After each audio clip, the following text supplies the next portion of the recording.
Buenas tardes. Gracias por venir. Me hace mucha ilusión compartir la visión que tengo sobre la astrología. Además, compartirla con dos cámaras en directo, eso es nuevo para mí, pero me hace igualmente mucha ilusión llegar a más gente. Nosotros en Cosmograma estamos comprometidos con desarrollar una astrología lo más rigurosa posible. Ya lo hemos hecho aportando metodologías cuantitativas y cualitativas y seguimos trabajando. En esta ocasión venimos a presentar una astrología enfocada en lo terapéutico. Lo terapéutico, resumiendo, significa resolver problemas, o sea, estar orientado a lo concreto, no reducir la astrología a marcar el camino, en asesorar e identificar, diagnosticar qué podría mejorar o cuál puede ser el problema, sino también que haya un compromiso de acompañamiento. Ahora os lo explicaré con más detalle. Durante esta hora y cuarto aproximadamente, voy a presentar el enfoque, un enfoque que se va además a concretar en un curso que presentamos por primera vez. Lo explicaré al final, aunque el enfoque del curso va a ser fiel a todo lo que voy a presentar. Y voy a ejemplificarlo con tres ejemplos de tres personas reales que he tenido en terapia, en psicoterapia, en consulta, y tenían diferentes problemas. En el primer caso había un problema en cuanto a un exceso de Venus, ya veremos qué significa eso. En el segundo caso había un exceso de Júpiter, también lo veremos. Y en el tercer caso, un exceso de Plutón. Bueno, ¿cuántos de vosotros, de vosotras, tiene conocimientos de astrología equivalentes pues, a poder interpretar una carta natal, a poder mirar tránsitos o sinastrías? Aproximadamente, interpretar, aunque sea por encima, más o menos. ¿Cuántos de vosotras es terapeuta o psicóloga? ¿Y cuántos de vosotras tiene problemas en general? Ahí me quería asegurar que al levantar a alguien la mano. Bien, no, porque el curso, que luego lo veremos, pues va a estar orientado tanto a terapeutas, tanto a personas que tengan ya conocimientos de terapia y también a personas que quieran enfocar el curso más como una terapia de grupo, más concreto. Entonces hay que traerse de casa o estar predispuesto a compartir problemas concretos. Entonces, si alguien puede encajar en alguna de estas tres categorías o en las tres, que ya sería el ideal, pues el curso que después explicaré pues encajaría muy bien. Muy bien, y al final explicaré los detalles del posgrado. Bien, el enfoque. Tengo que explicar dos cosas muy rápido. Primero, que la astrología se basa en un lenguaje que se llama lenguaje simbólico o arquetipal, y eso significa que es un lenguaje abstracto. Por ejemplo, lo que vemos en pantalla, ¿qué es? Los que tengáis conocimientos. Venus en Escorpio. Bien, Venus Escorpio. Esto es un símbolo, o una combinación de dos símbolos. ¿Qué significa Venus en Escorpio? Por ejemplo, podrían significar tres cosas. Podría significar amar intenso y magnético, podría significar un tipo de disfrute orientado a los extremos, o también como una forma de percibir las relaciones humanas como algo muy profundo. Cuando hablo de que el lenguaje simbólico es abstracto, quiero decir que esto, si cada uno hace un esfuerzo de decir, a ver, imaginaros qué significa para vosotras disfrutar de los extremos, y quiero que os creéis una imagen concreta de esto. Probablemente si pusiéramos en común lo que os habéis imaginado, nadie coincidiría con lo mismo. Eso significa el lenguaje abstracto propio del lenguaje simbólico. No hay una coincidencia a la hora de pensar cómo eso se va a concretar. Si quisiéramos bajar a niveles más concretos, disfrutar de los extremos podría significar ver películas de terror, el comer y comer con ansias o practicar deportes de riesgo. Cuando tenemos una carta astral, a priori, sin ningún tipo de conocimiento sobre la persona, ignoramos cómo se van a concretar cada uno de los arquetipos, cada uno de esos símbolos o la carta natal. Veremos que el enfoque que voy a presentar hoy buscará maneras de compensar, de resolver el gran problema que tenemos muchos astrólogos cuando pretendemos ser concretos sin tener ningún tipo de conocimiento sobre la persona. ¿Por qué? Porque la carta astral nos da mucha información, es una herramienta muy poderosa, pero no se puede reducir toda la carta. Hay personas que han nacido con la misma carta natal, pero como tienen genéticas y han nacido en entornos socioculturales diferentes, pues tienen formas de concretar o tienen, por lo tanto, circunstancias que hacen que sea diferente. Y eso no lo pone la carta. Entonces, insisto, veremos un enfoque que busque resolver esto. Primer punto, por lo tanto, lenguaje simbólico. Segundo punto, la carta astral representa un potencial que nadie nos promete que lo estemos aprovechando.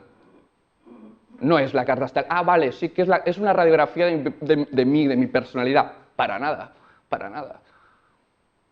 Sweetber Ertel fue un psicólogo, junto a Gauguin, que se dio cuenta de lo que se llama el criterio de eminencia, que viene a decir, cuando cogemos una muestra de los mejores deportistas, los mejores científicos, los mejores maestros, los mejores filósofos, da igual, cuando cogemos los top de lo que sea, ahí vemos que la astrología funciona requete bien. Pero a medida que cogemos muestras de personas que juegan en segunda división, en su ámbito, da igual el ámbito, menos parece funcionar la astrología. Y esto simplemente refleja lo que os estaba comentando. Esto es un potencial que puede indicarnos dónde podemos ser excelentes, dónde podemos ser singulares, dónde podemos ser buenos. Pero no siempre las circunstancias se alinean para poder desarrollar ese potencial.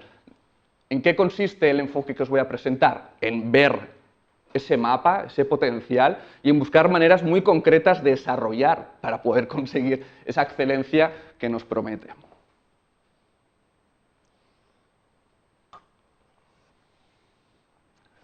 Por lo tanto, el gran reto, y esto es algo que desarrollé ya hace tiempo en la primera conferencia en la que estaba mucho más nervioso que hoy, el reto es cómo poder establecer un puente entre la carta natal, con esa característica de abstracción, y la persona en concreto. Entonces, la propuesta, en este caso, son dos. Primero, la psicología, entendida como el corpus de conocimientos que nos pueden permitir entender los arquetipos de toda la vida, pero desde el siglo XXI, con conocimientos actualizados y rigurosos. Y segundo, la terapia, entendida aquí como el esfuerzo y el trabajo y la disciplina pues, de escuchar a la persona, de recoger información, porque pensar que el 90% del éxito de una terapia es saber preguntar, saber recoger información, saber escuchar. Entonces, este enfoque rechaza veo tu carta y te digo todo, porque lo sé todo, veo una radiografía íntima de ti, no, cuidado, no lo sé, hasta que no me hables un poquito de ti, no voy a abrir la boca. Ese es el enfoque, muchísimo más precavido.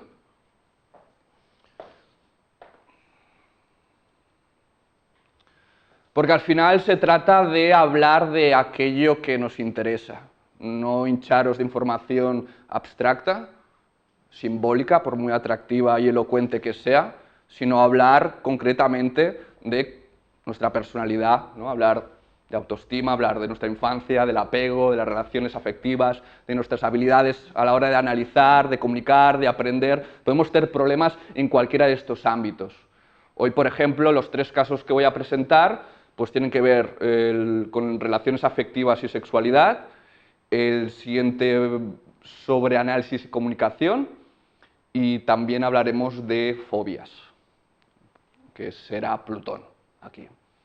A lo que voy es que no creo que tengamos que tener miedo a enfoques más rigurosos cuando hablemos de astrología. Hay una especie de fobia, no sé por qué, hablando de fobia, hay una especie de fobia con el método científico en nuestro mundo. Entonces, establecer puentes entre ambas disciplinas es parte del objetivo de este enfoque. Estos son los resultados probablemente más rigurosos de los que disponemos de Gauguin, en los que no voy a poder entrar.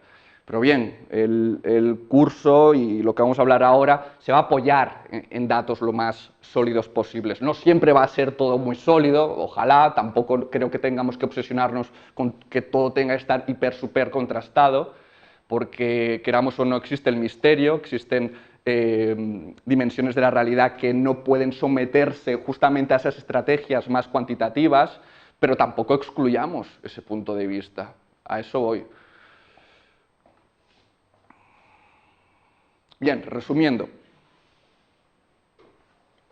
El enfoque, por lo tanto, tiene tres ejes, tres partes. Por un lado, comprender los arquetipos de toda la vida desde el siglo XXI, simplemente profundizar desde teorías interdisciplinares, que es mi palabra preferida. Segundo, analizar problemas que estén asociados a cada uno de estos arquetipos. Y tercero, mirar qué soluciones nos brinda la terapia para eso, para resolver los problemas. Es sencillo, ¿no? Comprender algo mejor, comprender el problema y aportar soluciones. Sentido común. El menos común. Uno de los marcos que voy a utilizar durante el curso es el de Ken Wilber, que es un filósofo que admiro mucho, un acuariano, que siempre he dicho que yo de mayor quería ser Ken Wilber, es decir, escribir y pensar como él, aunque su modelo no es un modelo científico, es un modelo todavía más amplio.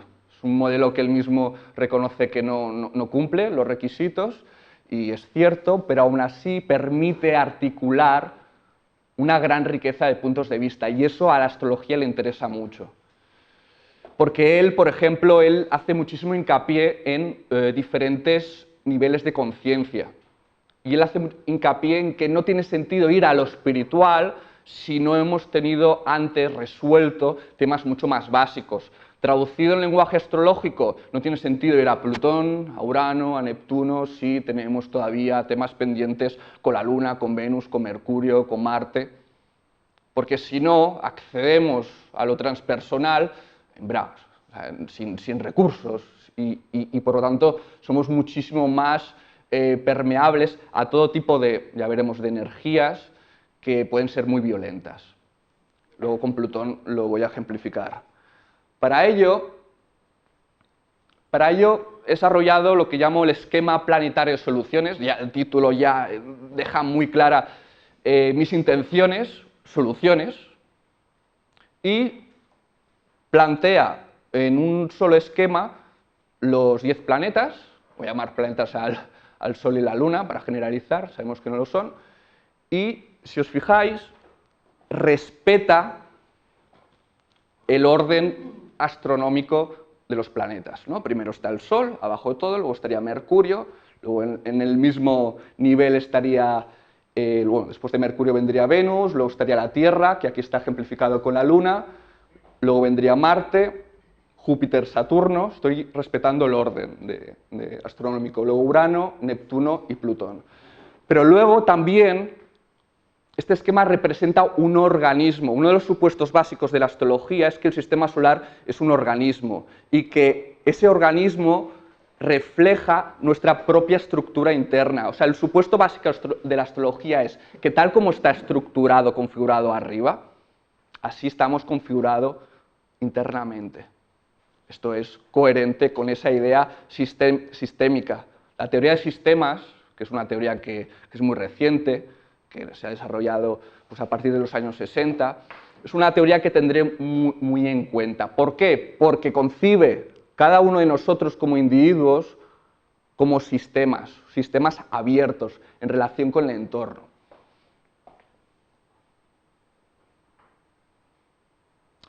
Además, la teoría de sistemas aporta algo absolutamente crucial para todo esto, y es que un sistema se caracteriza por tener una finalidad, un objetivo, pero puede ser que no se cumpla ese objetivo, puede ser que algo pase y finalmente no vaya bien. Por lo tanto, para cada sistema, para cada planeta, van a haber dos estados, el funcional o el disfuncional. Tener en cuenta que un sistema se caracteriza por tener dentro de sí diferentes subsistemas. Esos serían los planetas, que no lo había dicho.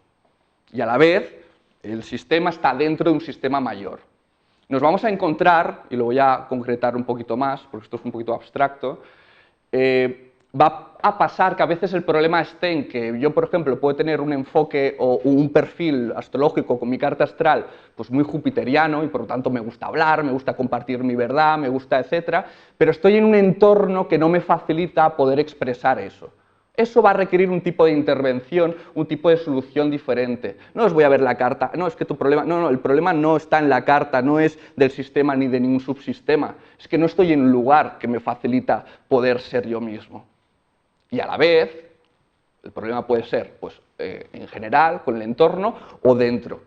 Y ahí entra, ¿no? Cada planeta va a estar o funcionando debidamente, lo llamamos funcional, o no funcionando debidamente, no cumpliendo su finalidad, que lo voy a llamar disfuncional. Además, y esto es muy viejo, desde Aristóteles, con la teoría de la virtud, del arete, lo disfuncional va a poder ser en dos sentidos, o por exceso o por defecto. Entonces, todos los planetas van a ser analizados cuando hablemos de su disfuncionalidad siempre en esos dos sentidos. ¿Qué pasa cuando voy pasado de rosca con el planeta o qué pasa cuando lo tengo amuermado, lo tengo dormido y no cumple su función? No siempre eso va a ser un problema, porque si yo, que es el ejemplo que veremos, si yo soy, yo qué sé, si yo soy un poeta y mi Marte, que tiene que ver con la acción, con la competitividad, no lo tengo funcional o lo tengo disfuncional por defecto, es decir, lo tengo amuermado, pues tampoco pasa nada porque soy poeta. O sea, hay que respetar la singularidad de cada carta. Cada carta natal nos va a decir o nos va a servir como guía, como marco para poder juzgar cuándo es funcional o disfuncional. ¿Vale? Entonces, porque vosotros veis un esquema, el esquema planetario de soluciones, y es el mismo para todos. Pero también hay que considerar, aunque sea un esquema muy útil para tener un marco general, la singularidad de cada uno. Bien, sé que está mal poner tanta letra en una diapositiva. Los dos primeros ya los hemos visto. Cuando el problema está en la relación con el entorno, ¿no? En el primer caso es un guerrero en un retiro espiritual. Tiene un Marte predominante, pero está en un entorno que no le permite vivir su energía. ¿Vale? Entonces ahí el tipo de intervención, insisto, tiene más que ver con pensar cómo cambiar el entorno cómo gestionarlo. Segundo, un poeta en un departamento ejecutivo. Más de lo mismo, hay una inadaptación con el entorno. Bien, luego estaría el caso 3, que sería cuando todo funciona bien, un comercial en el departamento de ventas, ahí todo está alineado, perfecto, no hay ningún problema. Y luego los dos disfuncionales, por defecto, ¿no? Un deportista sin espíritu de superación y lucha, es decir, alguien que es deportista que no tenga esto, aquí falla algo. Entonces aquí sí que implicaría un tipo de intervención que ya veremos. Y el último sería disfuncional, pero por exceso, que sería un deportista que se pasa de rosca con su Marte y acaba en violencia, acaba en agresividad, sin fair play, o sea, antideportivo.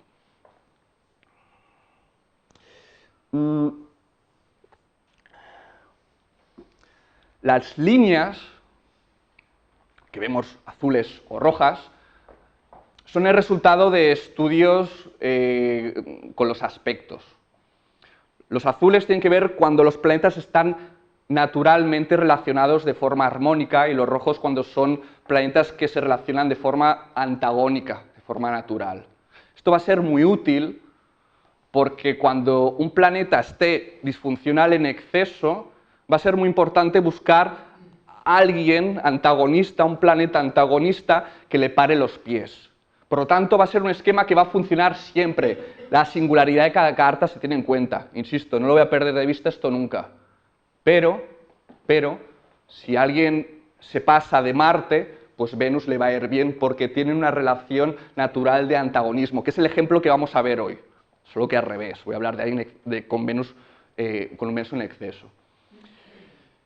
Y cuando alguien lo tenga no en exceso, sino por defecto, los planetas que están naturalmente armónicos entre sí, que son planetas que están relacionados en azul, van a ser planetas que ayuden a reforzar esa falta o esa carencia.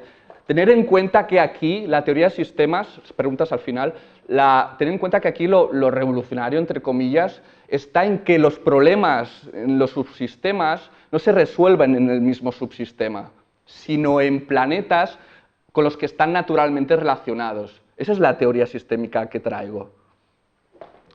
Por lo tanto, resumiendo, os decía, primero comprender mejor los arquetipos, pues esto se asimilaría a entender los planetas, signos, casas, por extensión, en estado funcional. ¿Cómo funcionan debidamente?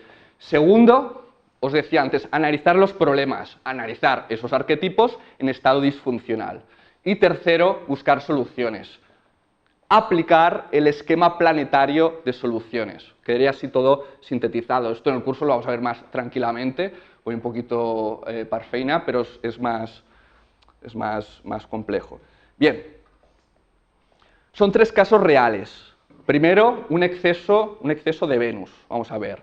Estamos hablando de un chico, un hombre, bueno, chico, 38 años, vamos a llamarlo chico, un hombre de 38 años, en su relación echa en falta la verdadera pasión, sus relaciones son insulsas, quiere estar de buenas con su pareja, pero no se siente escuchado. Evita el conflicto a toda costa. ¿Vale? Este sería un problema concreto que se podría traer en una consulta, ¿de acuerdo? No tiene que ser una patología súper chunga de alguien que está a punto de acabar en un psiquiátrico. El enfoque del curso está orientado al desarrollo y no siempre por casos extremos. Entonces, siguiendo con el esquema que os estaba planteando, habrían tres fases. Comprender mejor el arquetipo. Fijaros que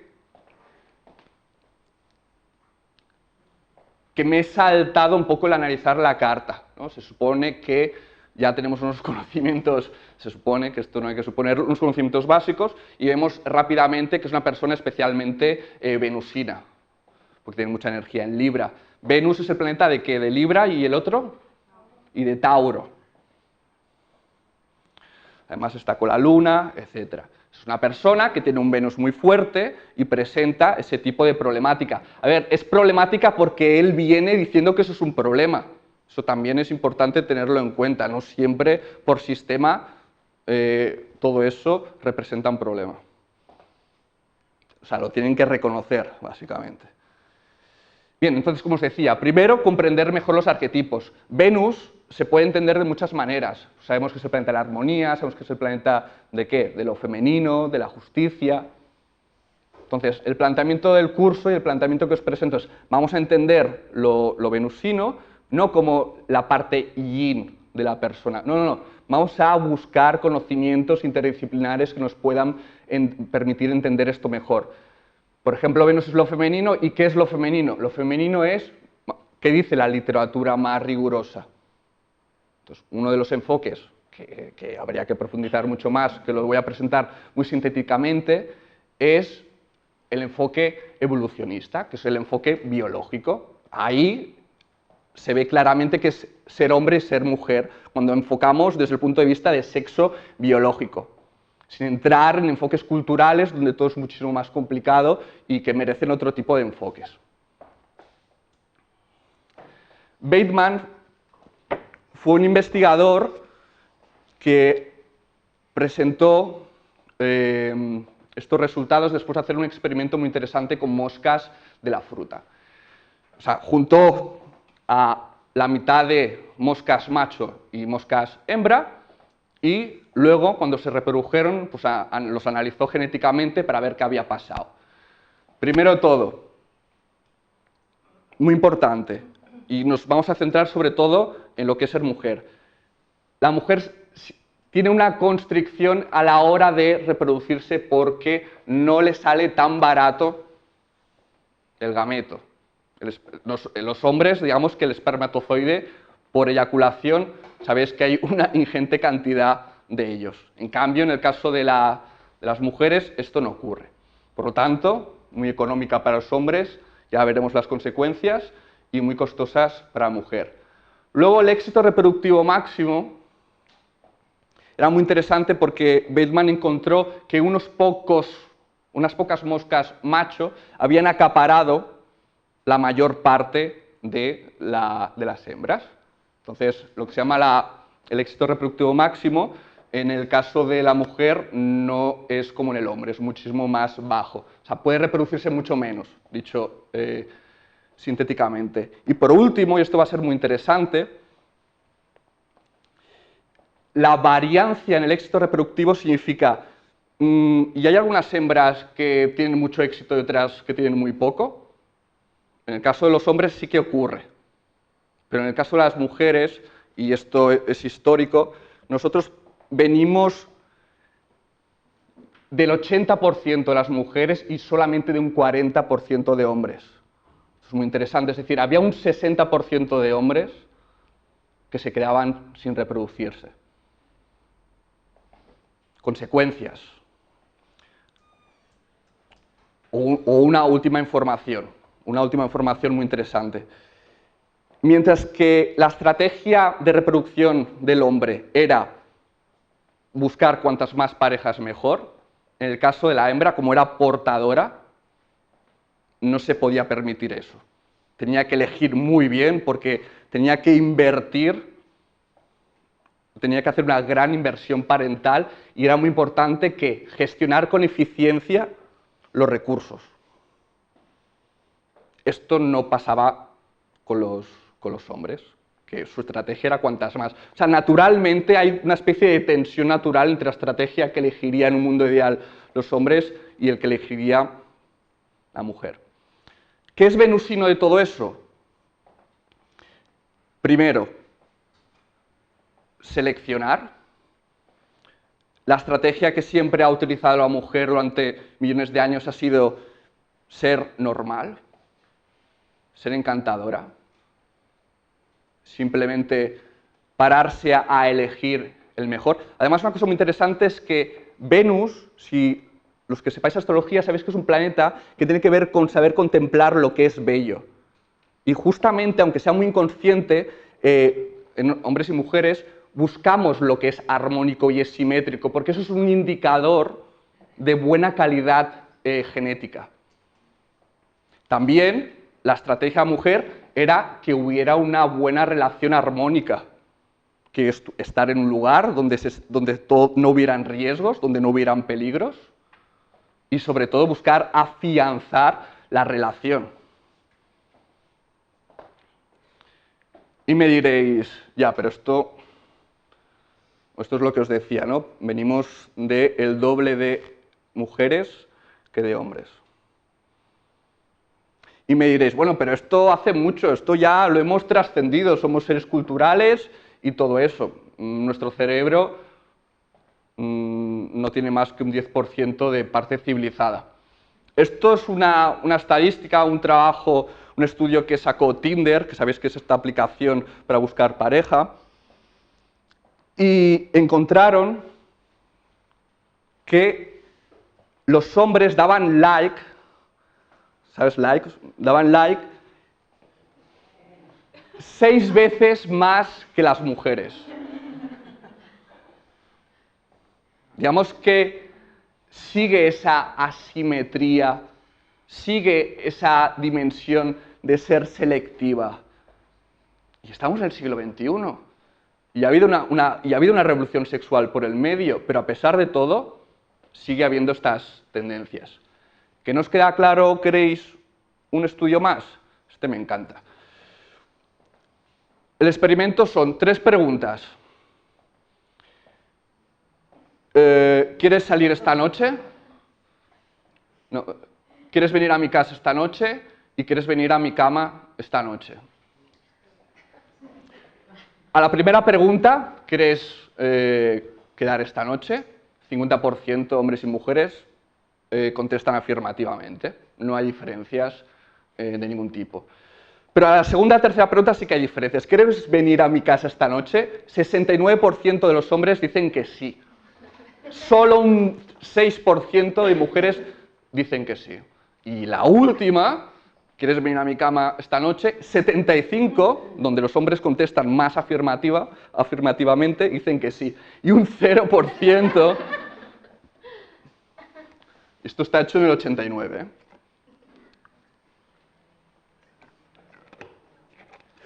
Bueno, esto en el curso nos pararíamos más tranquilamente porque es un poquito más denso y hay un montón de estadísticas interesantes, aparte que presentar el marco evolucionista es muy interesante. Un último dato. Hombres y mujeres conciben la justicia de formas diferentes. Las dos son correctas, pero se concibe de forma diferente. Las mujeres lo conciben desde el punto de vista de la igualdad. Vamos a repartirlo todo por igual. En cambio, los hombres tienden a considerar la justicia en el sentido de la equidad. En el sentido, quien se le ocurre más, gana más. Si lo pensáis, la propuesta de la igualdad es muchísimo más adaptativa y muchísimo más útil cuando lo que priorizas son las relaciones humanas, que es la esfera de dominio de las mujeres históricamente. Y actualmente, aunque no lo tengo que reconocer, son mejores en las relaciones, muchísimo más inteligentes, muchísimo más simpáticas, muchísimo más de todo. Esto no excluye, y esto los que tenéis sabéis de cartas natales lo podéis saber, esto no excluye que un hombre pueda ser muy femenino. De hecho, estamos viendo el caso de un hombre muy venusino y que una mujer pueda ser muy masculina y tenga un Marte muy fuerte y por lo tanto priorice la equidad. ¿Vale? Entonces, son generalizaciones, pero no se puede nunca aplicar caso por caso esto. Bien, con los otros no me voy a enrollar tanto. Hemos enfocado un poquito el tema de qué es ser mujer, no lo he contrastado mucho con qué es ser hombre, pero también sería muy interesante verlo. Y ahora es Venus disfuncional, que era la segunda parte. Voy a ver sobre todo por exceso, que podría ser la lujuria y las parafilias, que son trastornos de la sexualidad, el ser demasiado complaciente, que es lo que estamos viendo, la vagancia, trastornos de la alimentación, idealismo en el amor, por defecto no me voy a meter. Lo que vemos abajo son los planetas con los que podemos apoyarnos si hay un exceso o hay un defecto. Si hay un exceso, Marte y Saturno. Hoy voy a presentar cómo Marte podría ayudar a este chico. Cómo entender que tiene un exceso de Venus y entender, siguiendo el esquema planetario de soluciones, que Marte, que es un planeta naturalmente antagónico, cómo podría permitirle pues, no ser tan calzonazos, tan pagafantas, o sea, ser un poquito más, bueno, menos venusino. En el caso de que para esa persona es un problema ser venusino, insisto. ¿Veis? Entonces me voy a fijar concretamente en este tipo de relación. Los que han hecho clases conmigo, sabéis que me gusta mucho un psicólogo llamado Stenberg. Stenberg es un psicólogo que se ha preocupado por el tema del amor de una forma bastante rigurosa. Entonces, Stenberg, cuando hablaba del amor, decía que tenía que ver con el equilibrio entre la intimidad, la pasión y el compromiso. Aquí lo que nos interesa de este marco conceptual es el concepto de pasión, porque el problema, insisto, es el de una persona que no siente pasión en su relación. Stenberg decía, ¿no? Buscando por qué unas relaciones podían mantener la pasión y otras que no, encontró que había lo que él llamaba de que las relaciones que sí que conservan la pasión se aplicaba a lo que se llama el refuerzo intermitente, que tiene que ver con que no siempre que deseas algo lo consigues, no siempre que buscas una recompensa lo consigues. ¿Qué es ser venusino? Significa que cuando tú quieras algo, para complacerte, te lo voy a dar. Eso es lo que significa. ¿Qué significa refuerzo intermitente? O lo que estoy empezando a presentaros, tiene que ver con que si tú puedes saber dejarle con ganas al otro o a la otra, eso está fomentando. Si creas un momento de tensión en el que dices, te fastidias, da igual lo que tú quieras, eso para la pasión parece positivo.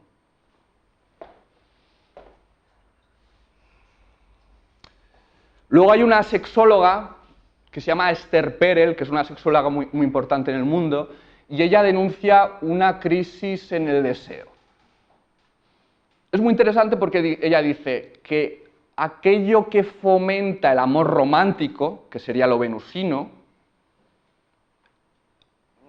está como poco correlacionado con aquello que fomenta la pasión, porque puede tener mala prensa, como por ejemplo el egoísmo.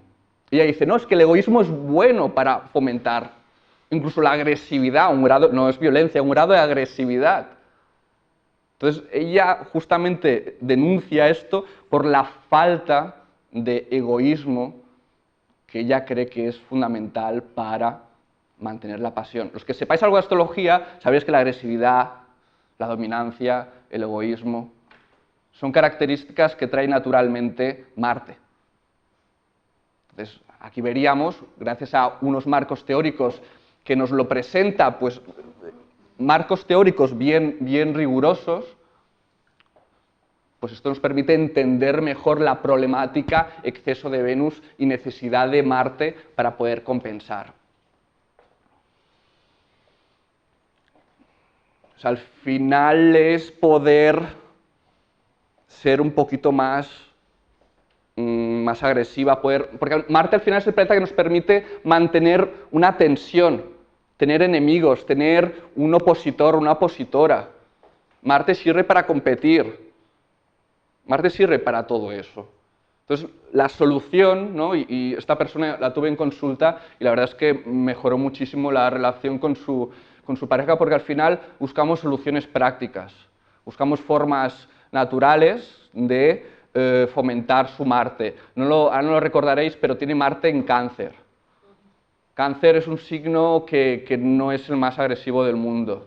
Entonces buscamos maneras concretas de hacerlo. En ese caso, lo que hicimos primero es ver qué creencias habían en contra de la agresividad. Porque si piensas, no, es que la agresividad y el egoísmo están mal, pues como pienses eso, no vamos a trabajar Marte por ningún lado. O sea, que también hay que analizar creencias limitantes, aunque no estén de moda. O sea, el curso que voy a presentar, vamos a hablar de cosas que no están de moda, pero da igual, esto es universal, esto llevamos milenios con esto. En un principio no hay juicios de valor, aunque eso es imposible, pero en un principio vamos a ser lo más objetivos posibles.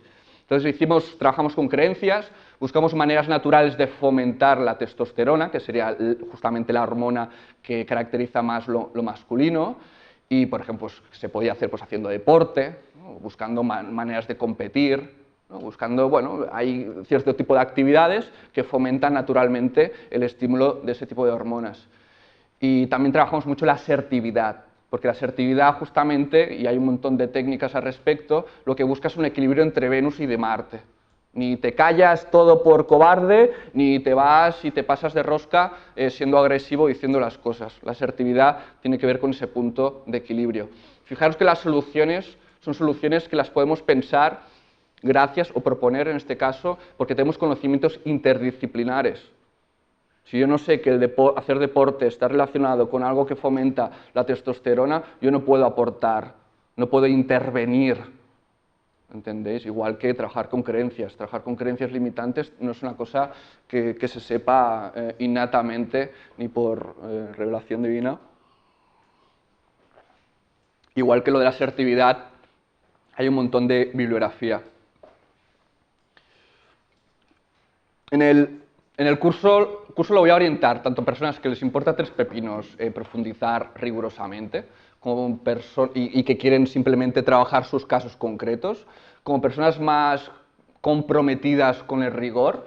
En ese caso yo buscaré una manera de complementar las clases con papers, o sea, con artículos, con libros, con bibliografía, para conseguir toda la profundidad que a mi parecer merece todo esto. Pero bueno, que sepáis que va dirigido a los que ya hacen astrología o hacen terapia, o los que quieren trabajar simplemente a nivel terapéutico, gracias a la herramienta de la astrología y la psicología. Va a haber un equilibrio, van a haber muchos puentes entre psicología y astrología. El otro día, porque estamos repitiendo esta conferencia, que la hicimos el martes pasado también, y me preguntaban si iba a haber más astrología y si iba a haber más psicología. Es que es hablar de lo mismo al final, la astrología es psicología, lo que va a haber es un tipo de lenguaje y un tipo de estudios para apoyar todo eso, que son más propios de la ciencia o de la psicología, pero es que se va a hablar en igual proporción de ambas disciplinas. Vale, una mujer de 34 años, experta en ciencias políticas, el pensamiento lo es todo para ella, la ideología mueve su vida, sus convicciones son fuertes, en consulta detectamos creencias limitantes, es demasiado contundente. Estamos ante el caso de una super sagitariana. Sol, Sagitario y Sol en conjunción con Júpiter, el colmo de los sagitarianos. ¿Qué es Júpiter? ¿No? Empezamos, ¿no? Que conocer mejor Júpiter desde el punto de vista más interdisciplinar. Bueno, para empezar, Júpiter tiene que ver con la grandilocuencia. Es un planeta que nos permite hacer generalizaciones. Un planeta muy mal comprendido, a mi parecer, en la tradición astrológica, seguramente por una falta de madurez en la dimensión más lingüística, más semántica, por lo que os estaba explicando al principio, de abstracción. O sea, Júpiter es que todos los hombres son unos impresentables, o todos los políticos son unos sinvergüenzas. O sea, Júpiter nace de una habilidad que tenemos para pensar a lo grande, para ir al grano, para no estar refinando y razonando concretamente. O sea, Júpiter tiene que ver con un pensamiento en bruto, con un pensamiento que, insisto, que no puede estar parándose a analizar lógicamente cada una de las aseveraciones que dice. Es un planeta que es muy útil para pensar en grandes cuestiones, para pensar pues, sobre la independencia, pues, para pensar sobre el amor, para pensar... O sea, cualquier opinión sobre filosofía, sobre política, sobre la vida, necesitamos a Júpiter. Y eso tiene grandísimas repercusiones en la calidad de nuestras vidas. Os puede parecer más o menos práctico, más o menos abstracto, pero no imagináis cuánto puede definir la calidad de nuestra experiencia. Júpiter, por lo tanto, es un planeta que exagera de forma natural. Inevitablemente, ¿no? Inevitablemente, sabéis ¿cuáles son los dos signos vinculados a Júpiter? Sagitario y hay otro, y Piscis. ¿Vale? Son dos signos que por el propósito, por la naturaleza del mismo arquetipo, están orientados a grandísimas cuestiones. Júpiter es un planeta que se ha correlacionado, por ejemplo, con filósofos, con periodistas, con políticos, con personas que tienen que ser grandilocuentes, con personas que tienen que parecer que tienen la verdad absoluta. Y eso es muy útil en muchos casos, pero no siempre. Y vamos a ver, en este caso, qué se puede hacer al respecto. Problemas o Júpiter disfuncional.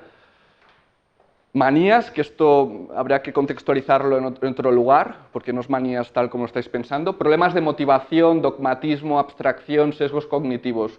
Nosotros vamos a ver la segunda línea, cuando Júpiter, el tipo de problemas que genera es el ser demasiado contundente, demasiado dogmático. O sea, pensar que Júpiter es un planeta masculino en el sentido que es un planeta invasivo, es un planeta que te dice cuál es la verdad. Es un planeta que ahora con lo de la independencia, etcétera, pues me ha empezado a llamar, no, tienes que votar tal o tienes que votar lo otro, y como muy violento, ¿no? Sí, contrario la ideología de la persona, muy jupiteriana. No todos los jupiterianos son así.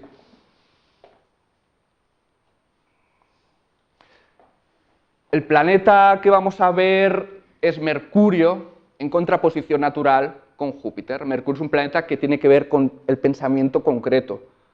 Sabéis que es el planeta de Géminis y de Virgo, que son dos signos que tienen naturalmente una gran capacidad de analizar en un alto grado de detalle, muchísimo más lógicos. El problema que tienen las personas mercuriales, ¿cuál es? Perderse en el detalle. Mientras que el problema de los jupiterianos es ver lo global y abordan grandísimas cuestiones, tienen mucha seguridad al respecto. Virgo y Géminis están muchísimo más preocupados por pequeñas cuestiones. Entonces, desarrollar habilidades mercuriales es algo que trabajamos con esta persona y le ayudó a relativizar grandes absolutismos que tenía esta persona. Insisto, cada persona tiene su problema. Pues luego iremos a un mercurial y el problema tendrá es que todo le parece igual de bien, o sea, que no tiene nada absoluto, todos son excepciones.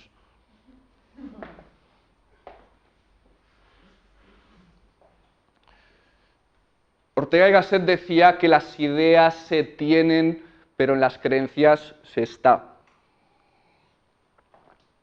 Esto ilustra lo que os estaba comentando acerca de que las ideas serían mercurial, es un contenido manipulable, es pura combinatoria, es susceptible de análisis lógico, sintáctico, es lenguaje puro y duro, pero las creencias es algo mucho más bruto, es más un estado, es más una sensación de verdad. Y es mucho más difícil cambiar esto. Vosotros intentar cambiar de opinión a alguien que se siente españolista o a alguien que se siente catalán. Es muy difícil, porque estamos instalados ahí. Los sesgos cognitivos son precisamente eso, son atajos mentales que todos tenemos, o sea, nadie es, no, yo he superado lo de los sesgos. No, los sesgos son como trampas mentales en las que caemos. Todos tenemos en algún lado. Entonces voy a presentaros algunos sesgos cognitivos, voy a ir muy rápido, pero esto en la clase pues iríamos muchísimo más tranquilos, con ejercicios, tranquilamente, pero veremos qué tipo de errores de pensamiento, qué tipo de errores al pretender conectar incurrimos con suma frecuencia. La que os estaba presentando es la generalización. Todas las personas que hacen yoga son buenas. Todas, con muchos cabrones y cabronas que hacen yoga. O sea, no se puede generalizar, pero generalizamos. Y pensar que es muy adaptativo, o sea, históricamente no podías estar, no todos los de la comunidad de al lado son malos, no, porque si estabas en un estado de guerra tenías que desconfiar. Seguro que de los enemigos alguno era un bonachón y seríais amigos para siempre. Pero era bueno generalizar. Sin embargo, en una sociedad mucho más sofisticada, sobre todo en algunas cuestiones, sí que vale la pena poder evitar o al menos tomar conciencia de nuestras generalizaciones. Además, cuando se trabajan los sesgos no es para dejar de tener sesgos, es una gimnasia mental que va muy bien para evitar, en la medida de lo posible, incurrir en ellos, pero no es para erradicarlos para siempre. Eso es imposible, o sea, vivimos sesgadamente. De Sagitario, la crítica de Sagitario siempre es decirle, hey, esto es como tú lo ves. Géminis dice a Sagitario, no, esta es tu opinión. Y Sagitario, no, es la verdad absoluta y no tiene discusión. Y Piscis también le pasa esto. Piscis, con esa humildad que tiene, también es una persona con pensamiento grandilocuente. Porque al final Júpiter no lo puede desarrollar, también tiene que ver con la madurez moral, con el desarrollo moral. Que aquí habría que hablar de Colbert, habría que hablar de algunos expertos al respecto, que está muy relacionado con el pensamiento abstracto. Si no hay pensamiento abstracto, no hay desarrollo moral.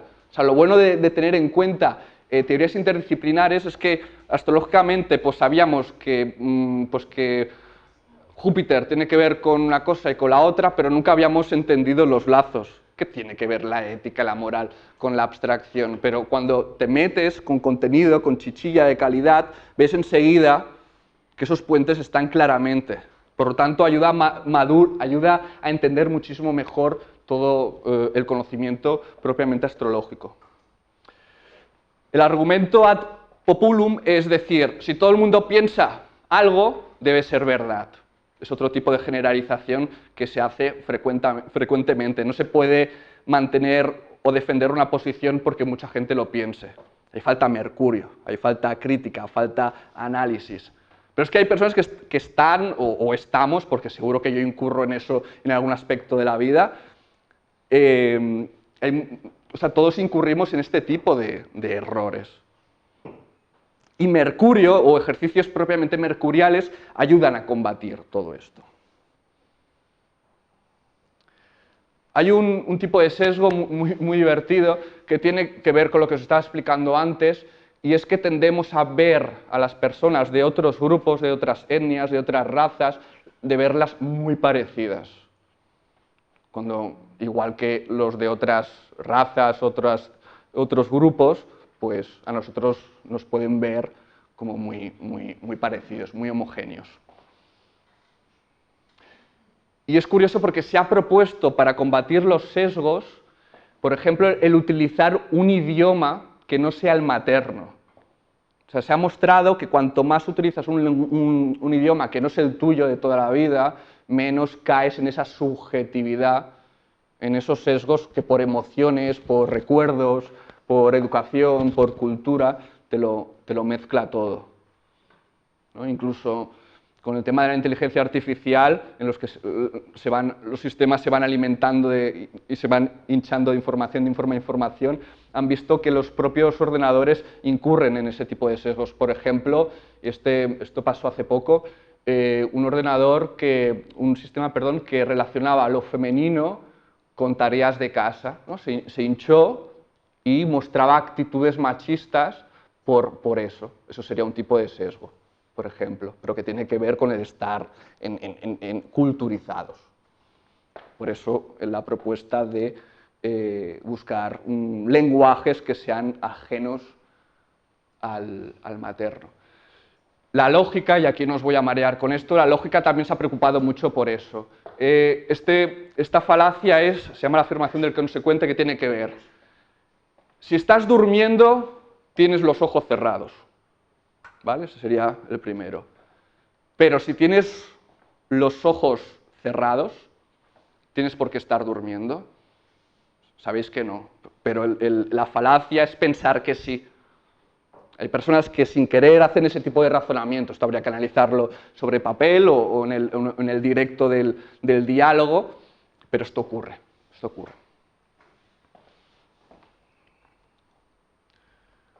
La falacia ad hominem tiene que ver, como Rambo es un asesino, si él opina que asesinar está mal, no puede ser verdad lo que dice. O sea, en vez de centrarnos en el argumento, en la aseveración de Rambo, que dice que asesinar está mal, en vez de ver si eso es verdad o no es verdad, ataco a la persona que habla y lo desacredito por la persona que es. Esto también es algo muy propio y es algo que está muy extendido. Y al revés, si Einstein dice lo que sea es verdad, o si Paulo Coelho dice lo que sea, también seguro que es verdad. No tiene por qué. ¿Ok?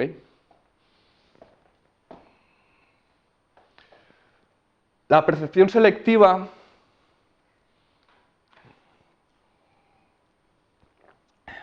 la vemos, por ejemplo, en los debates políticos, los vemos en los partidos de cualquier deporte, ¿no? Que tiene que ver, bueno, he visto el debate y yo doy por ganador a mi candidato. Y mi vecino, que es del partido de la oposición, da por vencido el otro. Que ha pasado la misma realidad, pero cada uno lo ve de una forma diferente. Eso es percepción selectiva. O el mismo partido de fútbol, es cierto, el mismo resultado, pero unos dicen, no, merecía ganar el mío, o el otro, no, merecía ganar el mío. Hay un sesgo muy interesante que se llama el sesgo de confirmación, que tiene que ver con que cuando tú tienes una hipótesis, y eso es muy jupiteriano, tener hipótesis, tener creencias, uno busca la manera de confirmar la hipótesis. Por ejemplo,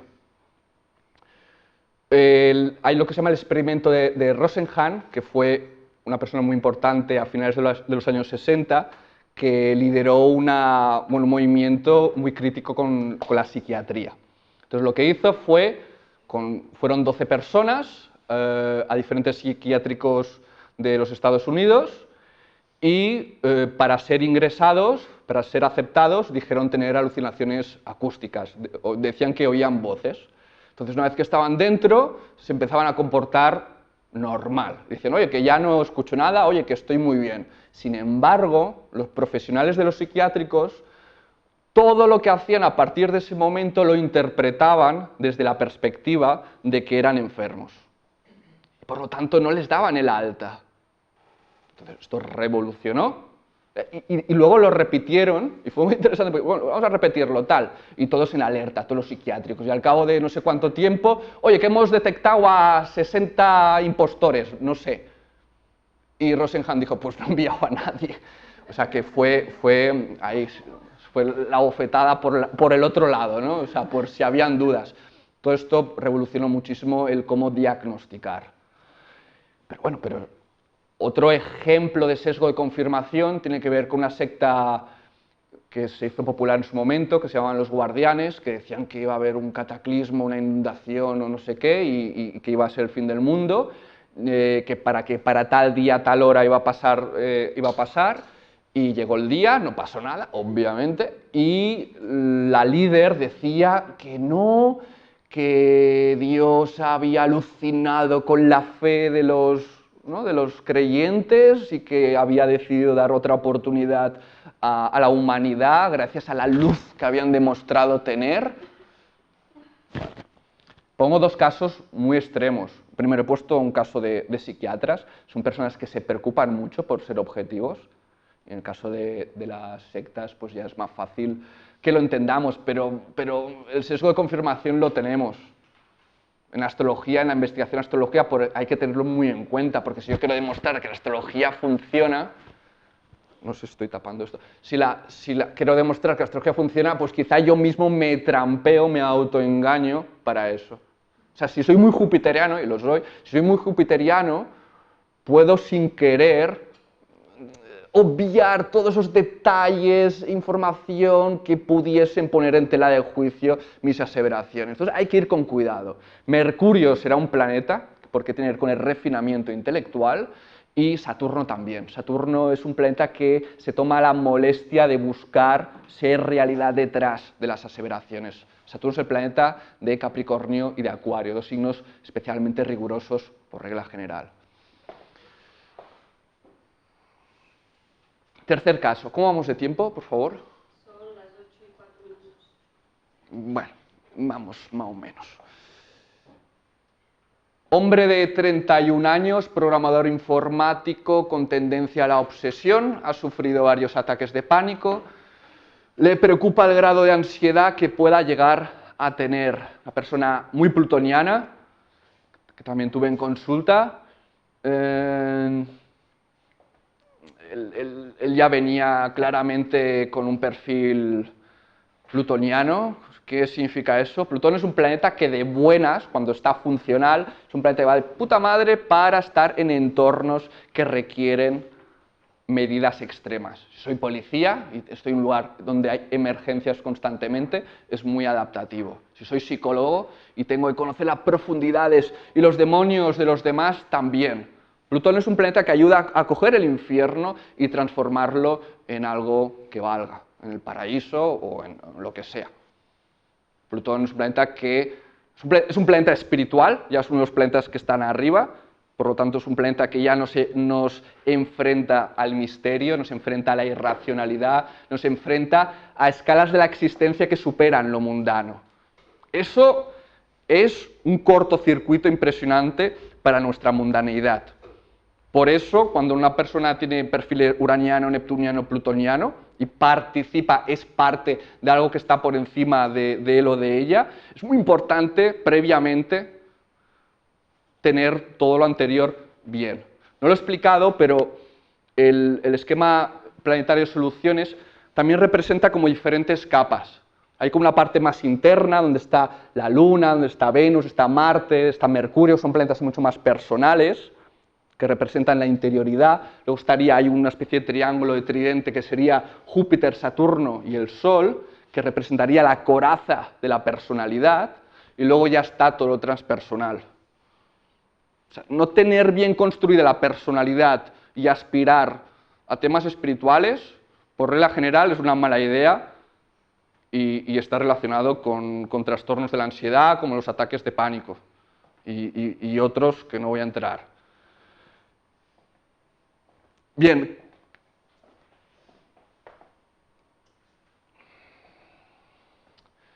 Un ataque de pánico, tengo que explicar, voy a enseñar el disfuncional. Plutón disfuncional por exceso tiene que ver con fobias, con el pánico, con la culpabilidad, con la autodestrucción.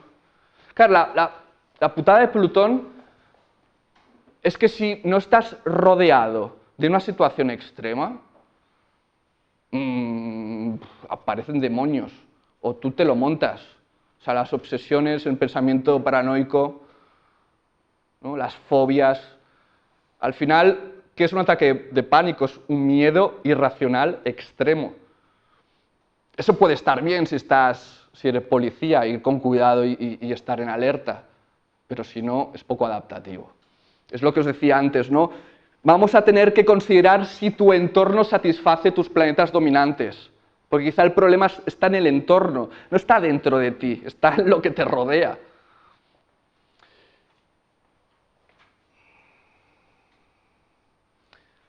Aquí vemos arriba cómo es percibido el riesgo, en el caso, por ejemplo, de los ataques terroristas, algo que nos pilla muy de cerca ahora. Hay la percepción de que es muy probable que estemos involucrados en un ataque terrorista, pero es irracional, desde el punto de vista estadístico es muy improbable que nos pase algo. Plutón tiene que ver con miedos irracionales y Saturno con miedos racionales. ¿Por qué lo digo? Porque en un ataque de pánico ocurre que uno tiene la percepción de que algo horrible va a pasar. Entonces uno empieza a tener lo que se llama pensamiento catastrófico. Pero no hay ninguna amenaza. Además, cuando uno empieza a tener pensamiento catastrófico, ay, que viene, empieza a somatizar. Empieza a tener mareos, sudores, boca seca. Es muy desagradable, hasta que hay la crisis, que es cuando colapsamos.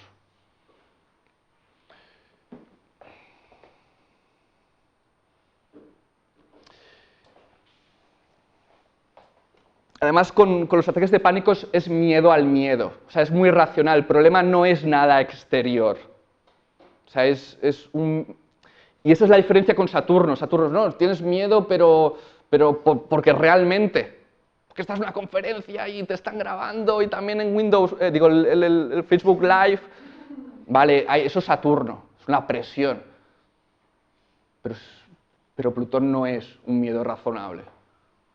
Entonces, ¿cómo se gestiona? Entramos en las soluciones. ¿Cómo se gestiona? Voy un poquito más rápido aquí, ¿eh?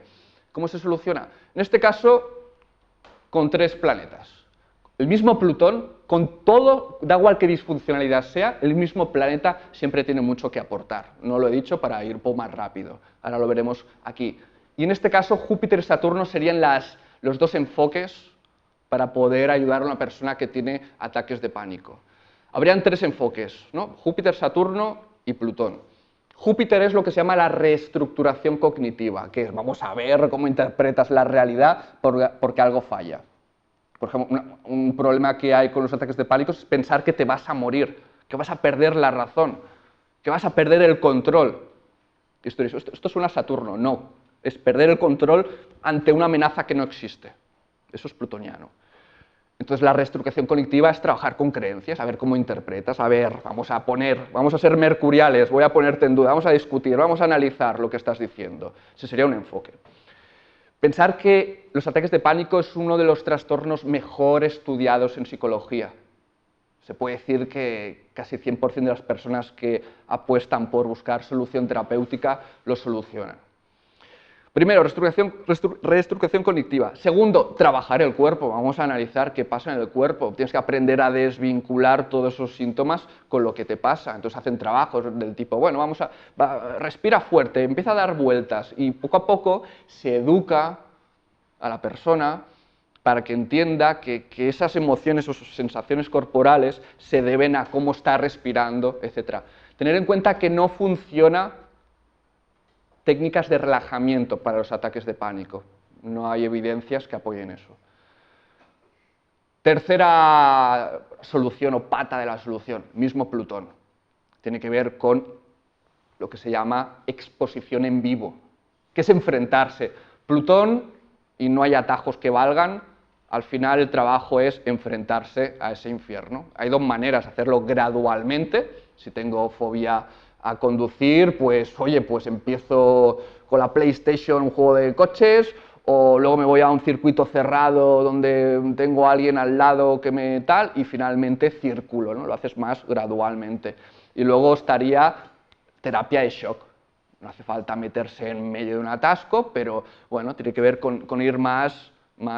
En psicología se le llama respuesta contrafóbica a lo que es plutoniano. Tiene que ver con que lo que me da miedo, en vez de huir, que parecería la reacción natural, me enfrento. Esto es fundamental con cualquier tipo de trastorno relacionado con Plutón. Pero claro, en el momento que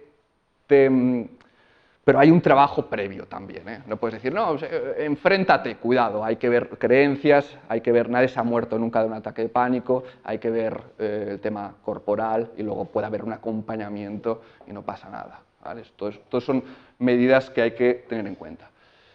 Pues me parece... Bueno, esto es lo que ejemplificaría a Plutón, que es el miedo a la sombra. Bueno, es un GIF que entra en bucle. No lo voy a dejar todo el rato, que si no...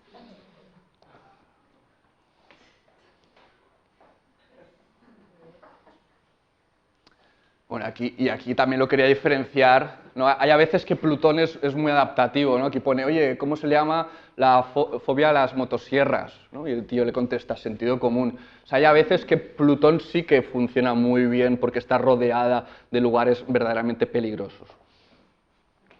No tiene que ser, no, es que tengo un... No, es un problema.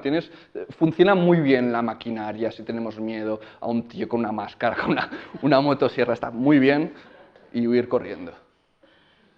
Bien, rápidamente los detalles del posgrado. Pensar que es psicología para astrólogos, astrología para terapeutas y terapia para personas, que es un poco las tres preguntas que os hacía al principio.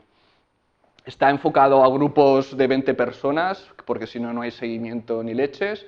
Requiere un mínimo de astrología, un equivalente a un primero o segundo año de lo que ofrecemos en Cosmograma. Los detalles también están en nuestra página web, por si queréis recuperar esta información. Empezamos el 23 de septiembre, también hago unos cuestionarios y unas entrevistas previamente para saber de dónde partimos. Pensar que la clave del enfoque del curso es la concreción, o sea, buscar soluciones concretas a problemas concretos, no hablar en abstracto. Los tres casos que os ponían de tres problemas concretos. Pues cada uno, en la medida que quiera compartir más o menos sus casos, pues mejor. También abrimos espacio para pacientes, para clientes que, si sois psicólogos o terapeutas, queráis traer. O sea que también se trabaja con terceras personas. Y es muy terapia de grupo. O sea que también eso le va a dar una dimensión muy práctica de aprender, ¿no? Vicariamente, ¿no? Aprender a partir de otros casos y bueno, cualquier pregunta que tengáis ahora abriremos espacio, pero bueno. Bueno, esto es falaz. Esto tiene que ver con toda la información que hay detrás. Hay lo que se llama el sesgo de información, que significa porque yo tenga 1849 diapositivas no significa que mi curso sea cojonudo. Puede ser una porquería de curso. O sea, el sesgo de información significa eso. Cuanta más información y más erudito es alguien, más verdad trae consigo. No tiene por qué. Pero bueno, lo quería presentar para que veáis que también este curso me hace muchísima ilusión hacerlo, llevo muchísimo tiempo preparándolo y es como entiendo la astrología, que es de forma más interdisciplinar y de forma más orgánica, más sistémica, no tan unidireccional en el que yo soy aquí el poseedor de la verdad, tengo mi bola de cristal y soy el oráculo de Delfos. No, es muchísimo más horizontal. Y ahora sí, creo que sí. Muchas gracias. Gracias por vuestra paciencia.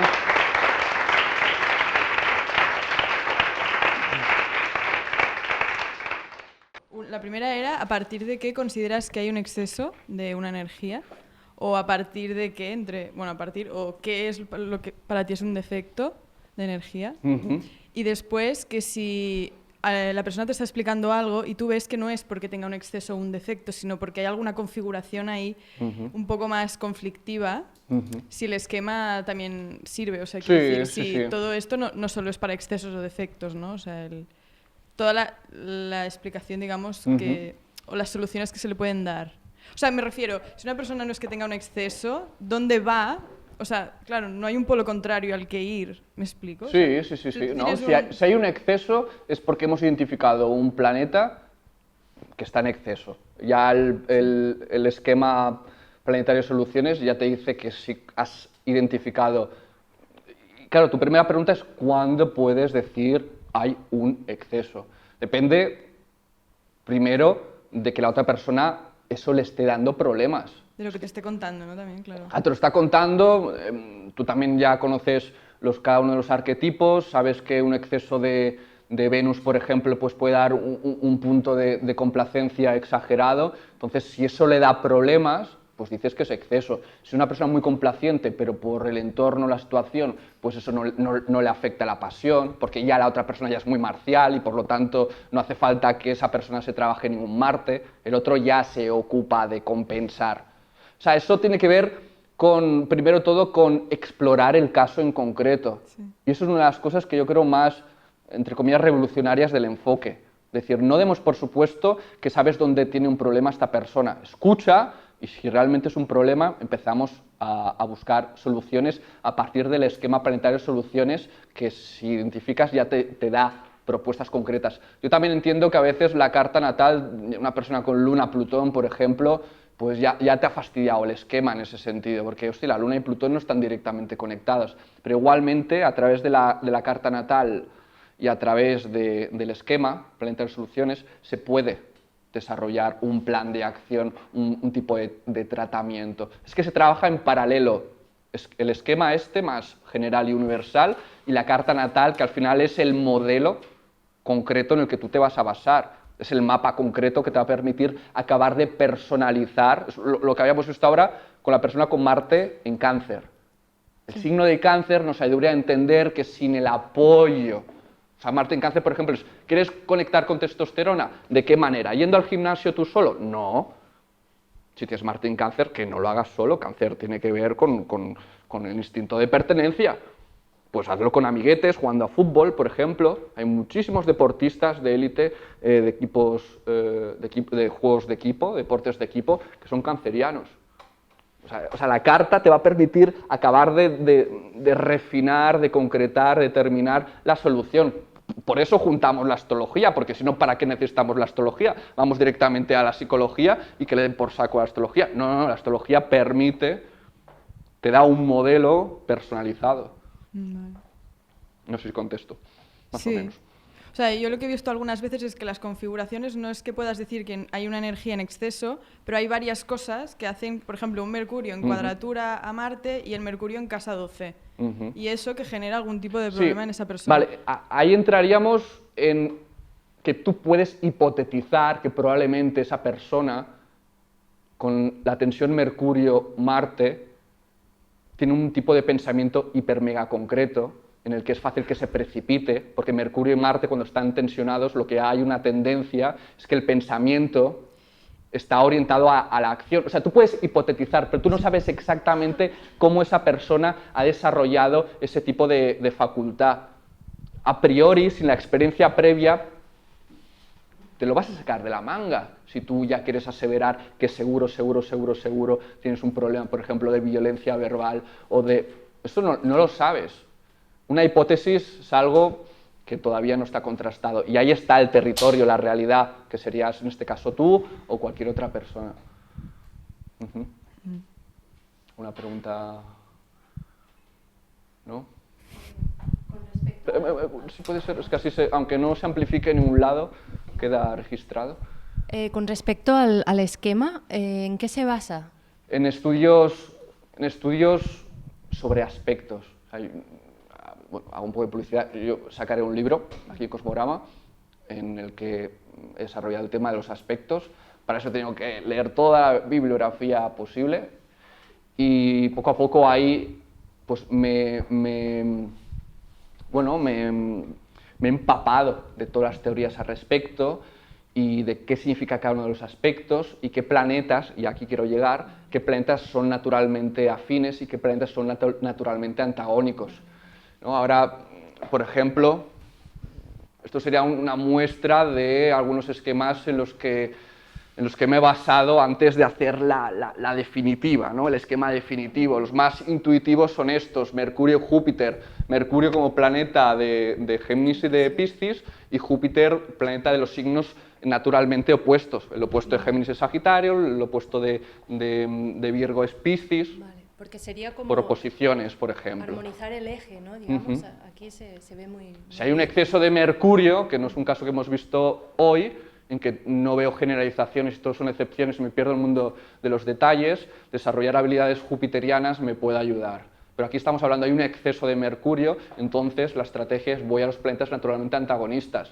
Pero si mi problema es, tengo un exceso de Luna, una falta de Luna, quizá me pueda apoyar en planetas naturalmente armónicos como es Venus. Venus, hoy lo hemos visto, y la Luna tiene que ver con aquello que me permite que intimemos, que conectemos, que estemos como en casa, el uno junto al otro, ¿no? Que haya familiaridad, haya apego. ¿Qué facilita eso? La Luna, por supuesto, pero también Venus. Venus es un planeta naturalmente conectado a la Luna. Ahí entra la visión sistémica que os propongo. Sí. Hay toda una teoría o muchos estudios detrás que he traído esto para poder responder ante una pregunta como la tuya. ¿Vale? Muy bien, gracias. De nada. ¿Más preguntas? Pues si no hay nada que añadir, pues mil gracias por venir y espero que os haya parecido interesante darle esa dimensión un poquito más rigurosa, sin miedo, a una disciplina que es fascinante de por sí. Muchas gracias.